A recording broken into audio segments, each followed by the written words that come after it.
¿Qué tal, amigos? Bienvenidos a un capítulo más de México Nuclear. Hoy vamos a hablar de temas de interés nacional. Se vienen las elecciones del 2027 y hay mucho en disputa. Se juegan 17 gobernaturas y entre eso los 125 municipios del Estado de México. ¿Por qué el Estado de México es importante? Pues es el gigante de 17 millones de personas y que va a trascender lo que pasa en el Estado en toda la República. Para eso me acompaña mi compañero Dimitri, para explicarnos un poco cómo va a ser todo este proceso. Y pues bueno, amigo, ¿por dónde empezamos? Tú dirás. Sí, Calavera, pues yo quisiera empezar por la importancia que tiene el hecho de las elecciones del 2027. Esas elecciones se definen por la elección, diría yo, más importante que representa al gobierno federal, y es la elección de los diputados federales. La Cámara de Diputados Federal es la Cámara o el ente que dicta las leyes, las reformas constitucionales, lo que sí se puede hacer y no se puede hacer en el país. Gracias a esas leyes, pues en este momento la población de nuestro país goza de pues, programas importantes, ¿no? Ya la gente lo sabe, muchos de ellos son beneficiados de esos programas. Hablemos de la pensión para adultos mayores, hablemos del apoyo que se otorga a la gente que tiene discapacidad, a las madres solteras, a los niños, en fin, una serie de circunstancias que están latentes y que se viven en la Cámara Federal. La Cámara Federal tiene una vigencia de 3 años.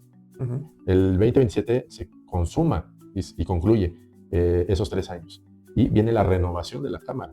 Ahora bien, la importancia radica en que en este momento la Cámara está siendo, pues de alguna manera, controlada por el grupo mayoritario, que es el grupo del Partido Morena y aliados. Hablamos de Ujú. PT, hablamos del Partido Verde Ecologista. Este bloque es el bloque que jugó en las elecciones pasadas y es un bloque que ganó la máxima representatividad dentro de la Cámara. Al tener el control de la Cámara de Diputados, ellos pueden tener esas iniciativas en beneficio de quién, pues en beneficio de la ciudadanía. Ahora bien, en el 2027 está en riesgo porque se vuelve a renovar la Cámara de Diputados. A nivel nacional, más allá de las gobernaturas, de las presidencias municipales, de los congresos estatales, pues viene la renovación del Congreso Federal. Y es ahí donde se tiene que poner el dedo, porque es muy importante ganar la Cámara de Diputados para el gobierno que ahora se encuentra representado pues, por Claudia Sheinbaum. De ahí también el hecho de que juega un papel de relevancia la intervención que pretende realizar, en este caso, pues el gobierno de Estados Unidos, que ahora se está viendo muy marcado, y en recientes días, tú lo viste, que se vio una cosa muy polémica, una reforma impulsada también por los diputados, que esa reforma lo que busca es tratar de darle legitimidad a las elecciones, más allá del hecho de quitarle o ponerle ciertos atributos a los candidatos y que hablan por ahí en los medios de comunicación tradicionales de que se está poniendo en riesgo, ¿no?, las elecciones con un gobierno, entre comillas, autoritario. Pero, de alguna manera, el gobierno tiene que hacer algo para evitar el intervencionismo. Lo que quiere Estados Unidos y pretende es intervenir en las elecciones, influir en la decisión de la gente. ¿De qué manera? Pues de manera indirecta. ¿Cómo lo hace? Pues agarrando y atacando con los medios de comunicación masiva al gobierno federal, pero también moviendo los hilos a partir de los candidatos que en este caso tienen que emanar de los institutos políticos nacionales. Hablamos de pues, un partido como Acción Nacional, hablamos de un partido como el PRI, hablamos de un partido como Movimiento Ciudadano, pero que al final ellos de alguna manera tienen un corte de derecha, un corte conservadurista, que lo que pretende es pues tener y gozar de nueva cuenta de los beneficios que el poder les puede otorgar.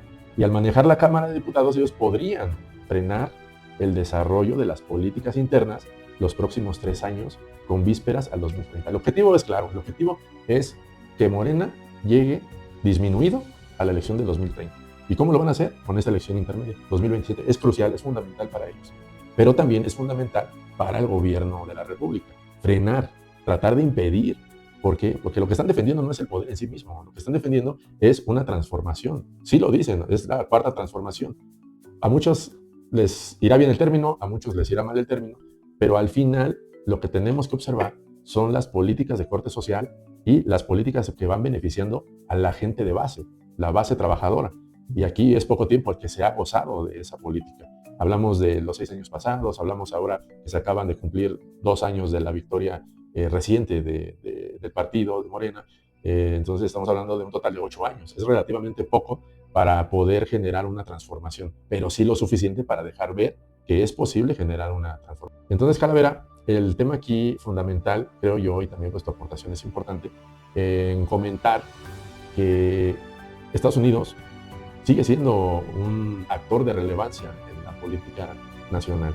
Observar o tratar de hacer ver que no existe Estados Unidos, que está aislado, que ellos no participan, que permiten que nuestro país siga un proceso democrático natural, pues es como cegarnos nosotros a una realidad que estamos viviendo en carne propia. Bueno, como lo comentábamos en la edición pasada, es claro el repliegue de Estados Unidos hacia el continente americano al perder influencia en ciertos sectores mundiales donde lo tenía y donde ya no tiene el fácil acceso a los recursos que otros países le podrían proporcionar, pues tiene que ver de dónde obtienes para cubrir sus necesidades. Viene al continente americano, necesita facilidades. ¿Quién le puede dar esas facilidades? Pues los gobiernos que sean entreguistas. Y por eso a mí me gustaría que explicaras un poco a la audiencia por qué es tan importante la soberanía, por qué proteger la soberanía y no tanto como el poder, como bien lo mencionaste hace rato. Sí, mira, el poder en sí mismo pues, emana de la gente. Hay que ser muy puntuales en eso. El poder tiene un origen, y el origen es la gente en sí misma. Entonces, la gente que habitamos este país, este territorio, tenemos derecho sobre el territorio, ¿no? Y todo lo que contiene. Hablamos de la tierra, hablamos de los recursos naturales, incluso hablamos del espacio, ¿no? El espacio entendido como también esta parte que compone todo lo que tiene que ver con el territorio nacional. Y esta soberanía también, pues con un apartado legal que protege esa pertenencia. ¿Y esa pertenencia de quién es? Es de la gente, o sea, no es del gobierno. El gobierno es una entidad que administra esa riqueza. Entonces, esa riqueza que le pertenece a todos los mexicanos. Pero, obviamente, hay intereses extranjeros que están clavados, que verdaderamente quieren nuestra riqueza, pero no pueden hacerlo por la vía legal, sin tratar de generar ahí una condición, como ellos lo han venido realizando en otros países, una condición de violencia. Ajá. Ellos tienen participación, tienen presencia en nuestro territorio, y ellos saben, y lo han aplicado muchas veces, saben cómo entrar al territorio, saben cómo influir en las decisiones de nuestro país, y saben perfectamente que las decisiones se dan en las cámaras, se dan en la Cámara de Diputados, porque el apartado legal, el marco legal que nos regula a todos los mexicanos es la Constitución, es la Carta Suprema que rige las leyes de nuestro país. ¿Y quién es la entidad que puede modificar esa ley? Única y exclusivamente los diputados federales. Por eso es que ellos tienen el ojo puesto en la Cámara de Diputados. Porque también el Ejecutivo, que es el poder que ejecuta el mandato ciudadano, ellos no pueden pasar por encima del poder legislativo. Ellos pueden hacer algo que no pueden hacer nada que vaya en contra de la gente, sino más bien que tienen que hacer todo para administrar la riqueza en favor de la gente. Entonces la soberanía en este sentido es de relevancia, pues, obviamente para todos los mexicanos, porque está en riesgo y está en juego lo que nos pertenece a todos. Claro. Y hemos estado hablando ahorita ya y explicas muy bien la importancia de lo que se juega en las cámaras, pero ¿qué pasa con el Estado de México? Este gigante de 17 millones de personas, obviamente juega un rol importante, pero ¿por qué no nos explicas el impacto y la trascendencia con miras al 2030? Mira, el Estado de México es un estado densamente poblado, es el estado que tiene mayor población a nivel nacional y por ende tiene también el peso electoral más grande de México. Poco más, por ejemplo, de citarte al mismo partido que está en el poder en el estado, obtuvieron un poco más de 3 millones de votos solos. Eso en el Estado de México es muchísimo. Ellos de alguna manera aportan también esos votos a nivel federal y marcan la diferencia. Pueden marcar la diferencia en una elección. Entonces el Estado de México es fundamental, pero también el Estado de México guarda una complejidad, 125 municipios. Y esos 25 municipios pues están divididos en la zona norte y en la zona sur del estado. La zona norte también pues, tiene una característica. ¿Cuál es la característica de la zona norte?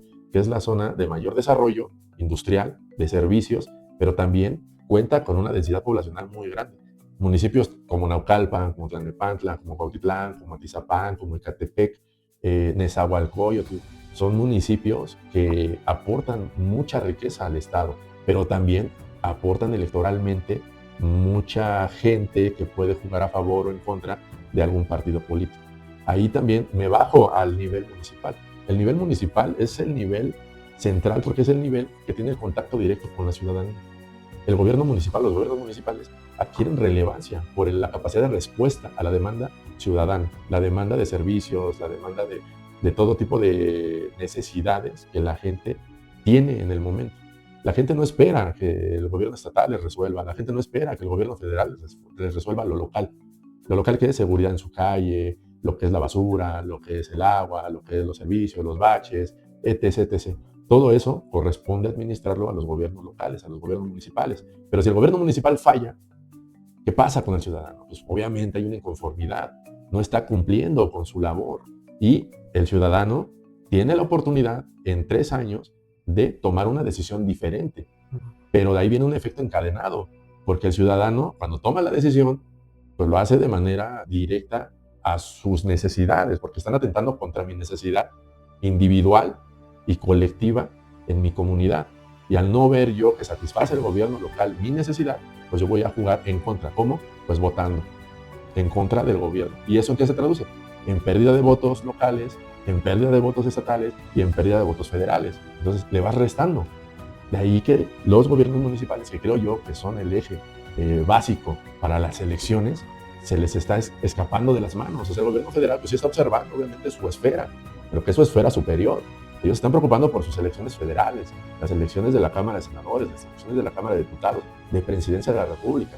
Pero, pues realmente quien soporta la movilización electoral y soporta toda la estructura, pues son los gobiernos locales, los gobiernos municipales. Y ahí es donde se descuida, porque una mala elección de un candidato municipal influye verdaderamente en los resultados venideros. Es ahí donde yo veo que hay una debilidad en este caso en el movimiento. ¿Por qué? Pues porque los perfiles, hay unos que son muy buenos, pero también hay otros que no lo son tanto. Hay unos que sí merecen estar ahí. Esos perfiles que no son tan buenos, ¿considerarías que podrían ser infiltrados pues en este caso, de la oposición o del ente imperialista? En este caso, no tanto así. No tanto así porque los gobiernos locales son entidades que se gestan en una zona territorial específica. Ajá. No están tanto a la vista del interés del extranjero. El extranjero ve los que ya están posicionados, los que ya están hechos, las figuras que participan activamente. Ajá. Pero no a estas figuras. Por eso es que no les dan la importancia cuando realmente sí la tienen.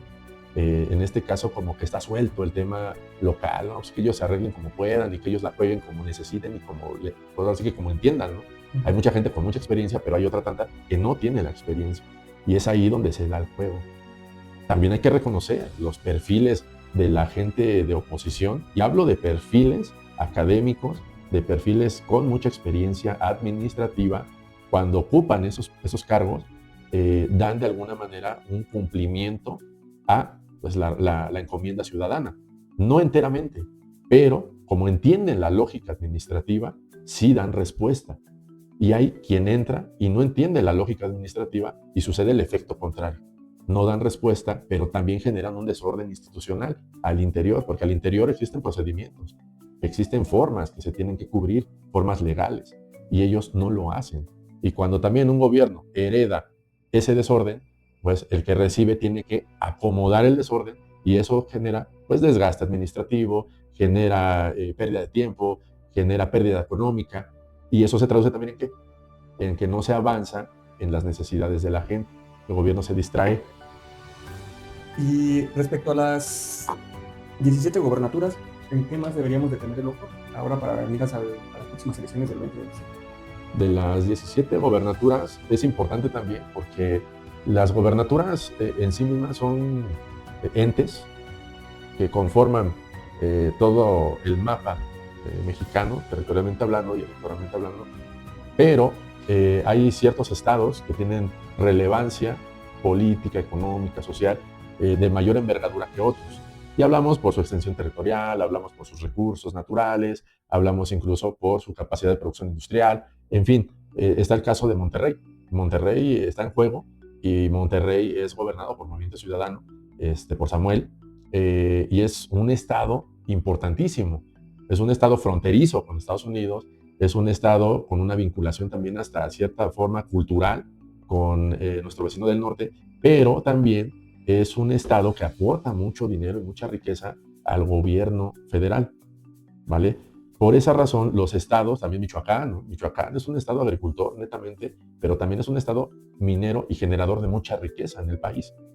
Por esa razón, los estados de la República guardan mucha relevancia, pero también guardan relevancia porque vuelvo al tema de movilización electoral. Esos estados aportan muchos votos. Son estados que aportan muchos votos. Y esos estados, como aportan votos, obviamente tienen que ser cuidados. ¿Por qué? Porque si esos estados se llegan a perder y caen en manos de la oposición, pues la oposición es quien va a explotar esa fuente de recurso electoral. ¿En beneficio de quién? Pues en beneficio de sus candidatos, en beneficio de la derecha. ¿En perjuicio de quién? En perjuicio de, en este caso, la gente de base que está peleando a nivel nacional por un cambio que no se ha consolidado, está en curso de consolidarse, todavía faltan años y se tienen que cuidar. Y yo quiero también, Calavera, hacer un énfasis en el discurso que hizo nuestra presidenta el día de hoy. Fue un discurso contundente, fue un discurso muy fuerte y un discurso que verdaderamente como mexicano tenemos que sentirnos orgullosos porque, no por primera vez, porque también lo hizo el presidente anterior, pero realiza un llamado de atención a los mexicanos, pero también a que el gobierno de Estados Unidos ya no intervenga en nuestras decisiones, en las decisiones que le corresponden a los mexicanos. Y eso no se había visto antes. Entonces, eso es un motivo de orgullo, porque al final nos está enseñando, nos está mostrando que México ya no es el país que era antes. Ya México ya no es el agachón, México ya no es el país que obedecía a lo que Estados Unidos dijera y Estados Unidos impusiera. Ahora a Estados Unidos le está costando más trabajo poder controlar el desarrollo de México. Y ahí está, y se ve. Y eso también sale de las arcas del gobierno federal y la Cámara de Diputados lo aprueba. ¿Los recursos para qué? Los recursos para lo que son las líneas de tren que estamos viendo, los recursos para los aeropuertos, los recursos para, en este caso, las refinerías, el reforzamiento, la infraestructura de nuestro país. Los puertos, Calavera. Y eso pasa por la aprobación, porque la facultad exclusiva de la aprobación de los recursos anuales del país pasa por la Cámara de Diputados. Pues muy atentos a lo que va a pasar en el próximo año para ver cómo va a estar Estados Unidos, cómo va a reaccionar a este discurso de la presidenta, qué va a decir Donald Trump. Va a ser importante verlo. Y pues hasta aquí el capítulo. Espero que se haya sido de su agrado. Déjenos en los comentarios qué temas quieren que abordemos y nos vemos en la próxima.